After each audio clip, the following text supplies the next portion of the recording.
آپ نے اس دور میں واز بھی کیا، یہ بھی ایک طریقہ تھا، خطبے دیے، آپ نے تقاریر ارشاد فرمائی، آپ نے کلاسیں قائم کی، آپ نے تدریس فرمائی، تعلیم دی، آپ وہاں تشریف لے کر گئے، اس قبیلے کے پاس تشریف لے کر گئے، تو جہاں جہاں اس دور میں جو بڑی بڑی منڈیاں ہوتی تھیں، نمائشیں ہوتی تھیں، آپ اس میں تشریف لے جاتے تھے، قبائل کے پاس جاتے تھے، تو یہ ذرائع تھے اس دور کے۔ پھر آپ نے خطوط لکھے، مکاتیب لکھے بڑے بڑے سربراہوں کے نام، یہ جو خطوط کے ذریعے آپ نے ان کو تبلیغ فرمائی، تو یہ بھی تبلیغ تھی۔ اور اس دور میں ایک آپ نے خط لکھا نا کسریٰ کے نام، ایک کیسر کے نام، جو اس دور کی بڑی سپر پاوریں تھی۔ تو ایک صحابی نے کہا اللہ کے رسول، میں نے ان درباروں کو دیکھا ہے، وہاں سرکاری طور پر اس خط کو وصول نہیں کیا جاتا، نہ اس کو دیکھا جاتا، نہ اہمیت دی جاتی ہے، جس کے اوپر بھیجنے والے نے اپنی مہر نہ لگائی ہو۔ تو حدیث پاک میں الفاظ ہیں فَاتَّخَذَ رسول اللہ صلی اللہ علیہ وسلم یومئذ خاتم من فضة، نبی کریم علیہ السلام نے فوراً اس دور کی تبلیغ کی جو ضرورت تھی نا کہ واقعتاً مہر ہونی چاہیے، یومئذ کا مطلب ہے ڈاکٹر صاحب تصریح فرمائیں گے کہ ارجنٹ اسی وقت اسی دن آپ نے چاندی کی مہر بنوائی انگوٹھی کی شکل میں، اور ان خطوط کے اوپر لگوا کر اور خطوط کو رسال کر کے ہمیں یہ پیغام دے دیا کہ ہر دور کی جو ضرورت ہے نا تبلیغ کے لیے اس کو پورا کرنا، اسے انحراف نہ کرنا، یہ سنت رسول ہے، یہ اسوہ حسن ہے۔ صحیح ڈاکٹر صاحب آپ کو بھی شامل ہے گفتگو کرے۔ ابھی علامہ صاحب نے بڑا اچھا ایکسپلین کیا، پہلے اللہ تعالیٰ نے انبیاء کے ذریعے دین کی دعوت کا کام لیا، پھر نبی پاک صلی اللہ علیہ وآلہ وسلم کی تشریف آوری ہوئی، خاتم النبیین کی اسٹیمپ کے ساتھ نبوت کا سلسلہ ختم ہوا، لیکن تبلیغ دین کا کام نہیں رکا۔ امت کے ہر فرد پر ذمہ داری عائد ہوتی ہے کہ وہ تبلیغ کا کام جاری رکھیں۔ نبی پاک صلی اللہ علیہ وآلہ وسلم سے پہلے جتنے انبیاء آئے انہوں نے کس طرح تبلیغ دین کا کام کیا، ذرا اس پر روشنی ڈال دیجیے۔ بسم رب محمد کریم علیہ الصلوۃ والتسلیم۔ سب سے پہلے تو یادآوری کا شکریہ، اور آج کا عنوان بھی بڑا معنی خیز ہے، اور میں سمجھتا ہوں کہ تبلیغ سے تو اصولی طور پر کوئی کلمہ گو اس کی اہمیت سے انکار یا انحراف نہیں کر سکتا، اس کے جو ذرائع ہیں انہیں زیادہ مؤثر کیسے بنایا جا سکتا ہے، ان سے زیادہ بہتر نتائج کیسے حاصل کیے جا سکتے ہیں، اپنی بات کو زیادہ بامانی انداز میں زیادہ قابل قبول کیسے بنایا جا سکتا ہے، ان چیزوں کے اوپر بات کرنے کے لیے میں سمجھتا ہوں آج ہم یہاں اکٹھے ہیں۔ جیسا کہ آپ نے خود سوال کیا، اور ابتدائیے میں قبلہ شاہ صاحب نے کیا کمال انداز میں اس کا پس منظر بیان کیا کہ یہ وہ ایک الہی ذمہ داری ہے جو مخلوق کی طرف پروردگار عالم نے پہلے ذی نفس جو ہے اس سے گویا یہ ذمہ داری عطا کی ہے، اور یہ میں سمجھتا ہوں کہ پروردگار عالم کے مان لینے اور اس کے شعور پانے کی جو نعمت ہے اس کا یہ تقاضا ہے کہ اس نعمت میں باقی لوگوں کو بھی فیضیاب کیا جائے۔ پروردگار عالم و خالق و مالک وارث کی حیثیت سے جو اس کا ہماری زندگی میں کردار ہے،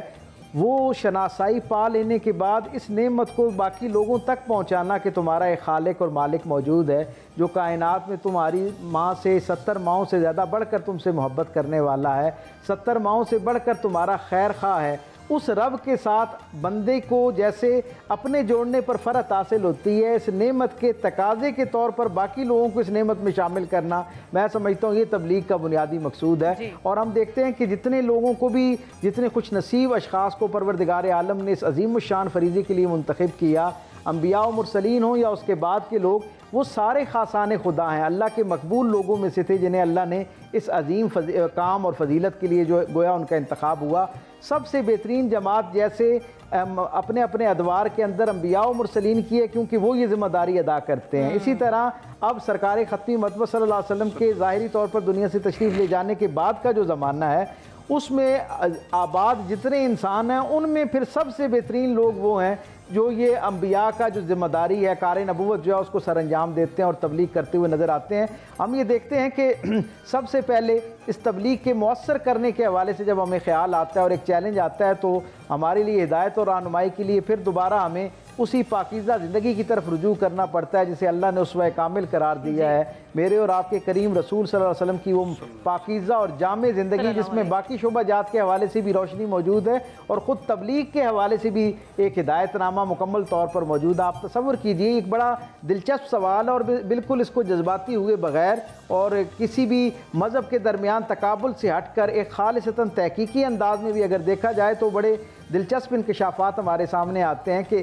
کم و بیش 1,24,000 یا جو بھی عدد اللہ نے مقرر کیا انبیاء و مرسلین کے لیے دنیا میں تشریف لانے کا، ان سب کے ہاں اللہ کے ساتھ بندوں کو جوڑنے کے لیے خالص جذبہ موجود تھا، بہترین محنت موجود تھی، انہوں نے اپنی بہترین ذمہ داری اس امانت کو بہترین انداز میں پہنچانے کی کوشش کی، لیکن سب کے ہاں نتائج جو ہیں ان سب کے نتائج کو اگر آپ ایک طرف رکھیں اور سرکار دو عالم صلی اللہ علیہ وسلم کی جو ایک جدوجہد ہے اس کا نتیجہ دیکھیں تو ساری جدوجہد مل کر اتنی مخلوق کو اللہ کے ساتھ نہیں جوڑ سکی جتنا خود میرے کریم سرکار صلی اللہ علیہ وسلم کی جو محنت ہے اس کا نتیجہ۔ اور سبب کیا ہے؟ اس میں چند بنیادی باتیں ایسی ہیں جو سرکار دو عالم صلی اللہ علیہ وسلم کی تبلیغ کو باقی انبیاء و مرسلین کی تبلیغ سے ممتاز بھی کرتی ہیں اور زیادہ بامقصد اور زیادہ نتیجہ خیز بھی بناتی ہیں۔ یعنی ان میں سے آپ تصور کیجئے کہ ایک تو گویا ہم سب کو پتہ ہے کہ جناب مسیح علیہ السلام کے علاوہ باقی جتنے حضرات انبیاء و مرسلین آئے سب نے لگ بھگ 40 برس کے بعد جو ہے وہ اللہ کی مخلوق تک اس ہدایت نامے کو پہنچانے کا ایک قصد کیا اور ارادہ کیا۔ سرکار دو عالم صلی اللہ علیہ وسلم ہم سب جانتے ہیں انبیاء و مرسلین کا انتخاب تو عالم ارواح میں اللہ کے ہاں ہو چکا ہوتا ہے، اللہ کی وہ پسندیدہ ارواح ہوا کرتی ہیں جنہیں آگے چل کے کار نبوت سر انجام دینا ہوتا ہے، لیکن خود سرکار ختمی مرتبت جیسی جامع زندگی گزارنے کے باوجود 40 سال کے بعد اعلان نبوت پہلا اصول ہمیں یہ فراہم کرتا ہے کہ آپ نے 40 برس تک عملی زندگی کے اعتبار سے اپنا جو شخصی کردار ہے، اپنے اوصاف اور اپنی شخصیت کو متعارف کروایا، اس کا اعتماد لوگوں میں بحال کیا اور اس کے بعد اللہ کا وہ جو راز پر مبنی ایک پیغام تھا وہ لوگوں کو منتقل کرنا شروع کیا۔ گویا پہلے لوگوں کے اندر اپنی شخصیت کے حوالے سے اعتماد قائم کیا۔ آج بھی جو شخص تبلیغ کے لیے نکلے میں یہ سمجھتا ہوں اس کے لیے پہلا اصول یہی ہے کہ وہ اپنی شخصیت کو پہلے اسٹیبلش کرے، اس کا اخلاق کردار اس اعلیٰ عرفہ درجے کا ہونا چاہیے کہ یعنی بدترین سے بدترین فکر رکھنے والا آدمی، متعصب سے متعصب آدمی بھی ایک لمحے کے لیے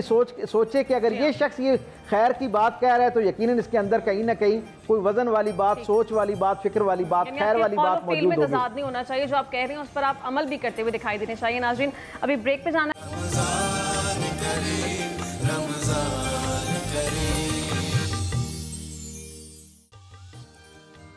ویلکم بیک ناظرین، گفتگو کا سلسلہ آگے بڑھاتے ہیں۔ علامہ صاحب ابھی ہم نے بڑا ڈیٹیل گفتگو کی، آپ نے بڑا اچھا ایکسپلین کیا، ڈاکٹر صاحب نے بھی بتایا کہ کس طرح انبیاء کی جانب سے تبلیغ دین کا کام جاری رہا۔ نبی پاک صلی اللہ علیہ وآلہ وسلم کے بعد خلافت راشدہ کا ذکر ابھی بہت ضروری ہے کہ چاروں ادوار میں ہم نے کس طرح دیکھا کہ صحابہ کرام نے نبی پاک صلی اللہ علیہ وآلہ وسلم کی بنائی ہوئی پالیسیز اور اسٹریٹجیز پر اسی طرح عمل کیا کہ تبلیغ دین کا کام بھی اسی طرح جاری رہا۔ تو ان سے سیکھتے ہوئے کیا ہمیں سبق ملتا ہے؟ دیکھیں اللہ تعالیٰ نے خود قرآن مجید فرقان حمید میں اپنے محبوب کریم علیہ الصلوۃ والسلام کی وسادت مبارکہ سے قیامت تک آنے والے ہر مبلغ کو تبلیغ کا طریقہ کار سکھا دیا ہے۔ ارشاد فرمایا ادعو الی سبیل ربک بالحکمۃ والموعظۃ الحسنۃ وجادلہم باللتی احسن۔ ارشاد فرمایا کہ اپنے اللہ کی طرف لوگوں کو بلاؤ، دعوت دین پیش کرو، تبلیغ کرو، لیکن کس طرح؟ حکمت کے ساتھ، دانائی فراست کے ساتھ، اور ایسے واعظ کے ساتھ کہ جس واعظ کے اندر حسن ہو۔ اور اگر اس میدان میں، اس ضمن میں آپ کو کسی کے ساتھ مناظرہ کرنا پڑ جائے، مجادلہ کرنا پڑ جائے، مباحثہ کرنا پڑ جائے تو طرز عمل کیا ہونا چاہیے؟ طرز گفتگو کیسا رہنا چاہیے؟ فرمایا جادلہم باللتی احسن، سپرلیٹو ڈگری کا حسن ہو۔ اس وقت گفتگو کے اندر ایک دوسرے کو بچھاڑنا، ایک دوسرے کے اوپر تنقید کرنا، غالب آنے کا جذبہ رکھنا، یہ نہ دکھانا۔ گفتگو کے اندر تمہارے اور زیادہ حسن پیدا ہو۔ اب حسن کس گفتگو کے اندر ہوتا ہے؟ حضرت ام المومنین سیدہ عائشہ صدیقہ رضی اللہ تعالیٰ سے روایت ہے کہ نبی کریم علیہ الصلوۃ والسلام نے فرمایا الرفق لا یکون فی شیء الا زانہ ولا ینزع من شیء الا شانہ۔ جس گفتگو کے اندر نرمی ہوتی ہے، شیریں زباں ہوتی ہے، میٹھی گفتگو ہوتی ہے، وہ گفتگو اللہ کے ہاں حسن والی ہوتی ہے، اور جس سے یہ نکل جائے وہ بات، وہ تقریر، وہ بات حسن والی نہیں رہتی۔ تو فرمایا کہ اللہ کی دین کی تبلیغ کرو ایسے واعظ کے ساتھ، ایسی گفتگو کے ساتھ، ایسی تقریر کے ساتھ، ایسے لب و لہجے کے ساتھ جس کے اندر نرمی ہو، جس کے اندر مٹھاس ہو، اور جب اگر مناظرہ کرنا پڑ جائے، مجادلہ کرنا پڑے، مباحثہ کرنا پڑے تو اس وقت تمہاری گفتگو پہلے سے بھی زیادہ، واعظ سے بھی زیادہ نرمی ہو، حسن والی ہو۔ تو اب دیکھیے ہم اس پہ بالکل اس کو الٹ جا رہے ہیں۔ اب خلفائے راشدین کی آپ نے بات کی تو انہوں نے نبی پاک صلی اللہ علیہ وسلم کی اسوہ حسنہ کو بنایا۔ ابھی ڈاکٹر صاحب نے بڑی خوبصورت گفتگو کی طرف اشارہ کیا اپنی گفتگو کے اندر۔ نبی پاک صلی اللہ علیہ وسلم جب تقریر کی نا، پہلی آپ نے اعلان نبوت کرنے کے بعد جو پہلا واعظ کیا نا، اللہ اکبر، وہ واعظ نبی پاک صلی اللہ علیہ وسلم نے کس عنوان پہ کیا ہے؟ صفا پہاڑی نبی پاک کا سب سے پہلا سٹیج بنا ہے، سب سے پہلا ممبر وہ صفا پہاڑی کو اللہ نے اعزاز بخشا۔ اور آپ نے گفتگو سب سے پہلے کیا کی؟